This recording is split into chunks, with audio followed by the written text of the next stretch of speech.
Imagine handing over £40,000 of your hard-earned life savings for a dream holiday home, only to discover you don't even own the grass beneath your feet every single year, like clockwork.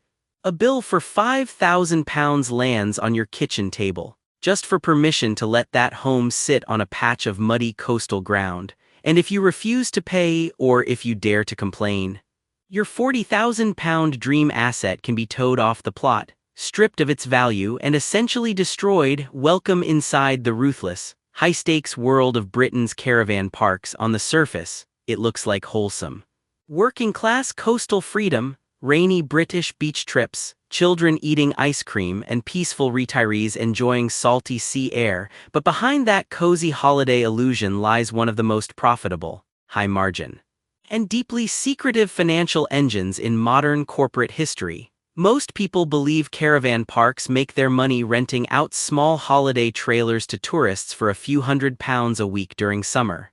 Right? That is the grand illusion. If you peel back the corporate balance sheets of Britain's massive park operators, you uncover a shocking financial reality. The real fortune doesn't come from temporary tourists. It comes from trapping permanent owners. Let me take you inside a real business breakdown that exposes how this trap actually works. Meet Arthur and Mary, a retired couple who spent 30 years saving for their dream seaside retreat in Skegness. They walked onto a sleek park sales lot, saw a gleaming static caravan, and fell in love with the view. The salesman smiled, offered them a cup of tea, and pitched it as a golden investment, a place for family memories today and passive rental income tomorrow. They signed the contract on the spot. What Arthur and Mary didn't realize was that they hadn't bought real estate at all. They had just bought a rapidly depreciating piece of plastic and aluminum. While signing an aggressive, non-negotiable lease on someone else's land, think about this financial paradox. It depreciates like an old used car, but charges you rent like a luxury city apartment.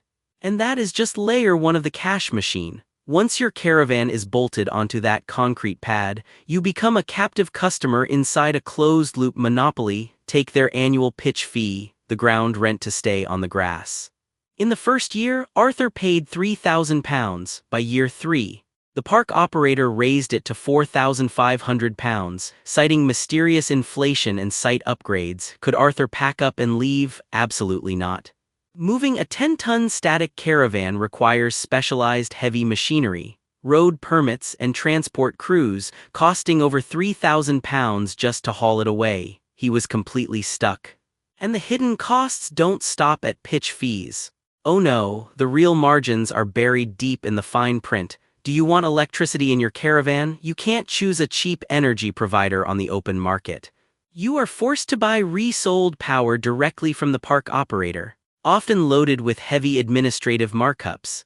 Need bottled gas to heat your shower during cold April mornings? You must buy it from the site office, at prices up to 50% higher than local hardware stores. Want to add a nice wooden deck so your grandkids can sit outside? You are legally forbidden from hiring a local carpenter.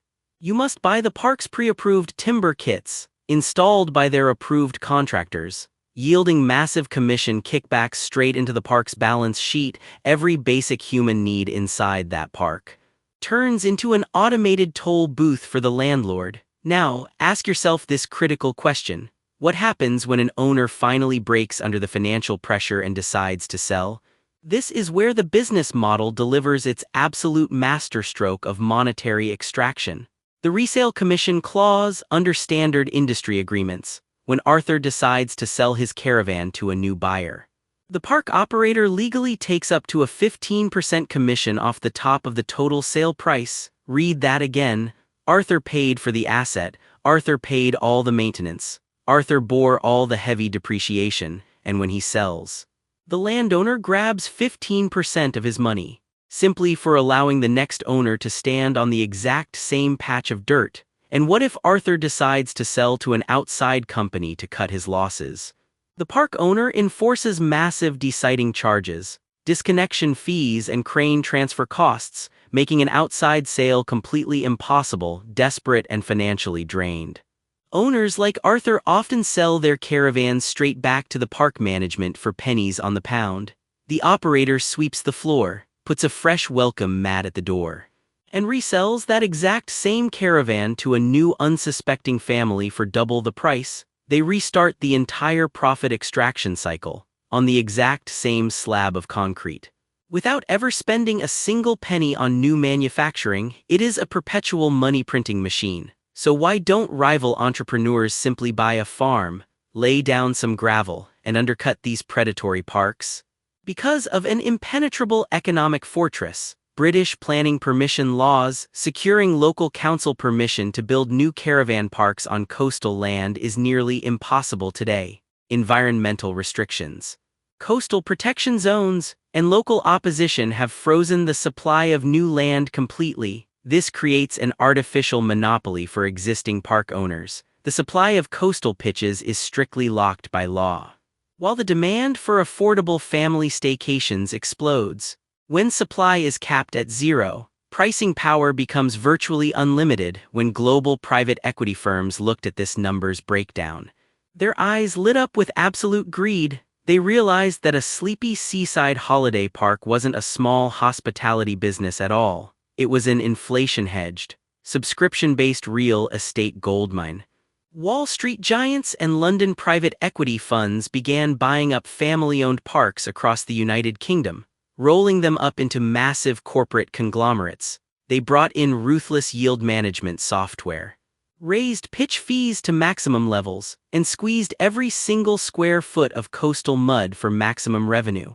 They realized that 80 caravan pitches on a cliffside generated higher operational profit than an entire commercial office block, with almost zero structural maintenance costs, because if a caravan roof leaks or a window breaks, that isn't the park operator's bill to pay, that is the owner's financial nightmare. Yet, despite all these hidden traps, millions of families continue to sign these contracts every single year. Why? Because this business model doesn't sell physical objects, it sells emotional vulnerability. It targets our deepest emotional desires for family safety, nostalgia, and weekend escape. For a working-class family, buying a caravan feels like securing a legacy. A place where children build childhood memories and grandparents rest in the ocean breeze. When families walk into that showroom, they aren't looking at depreciation schedules, they are looking at sunset views, and that emotional bond is so intense that people will cut their grocery budgets,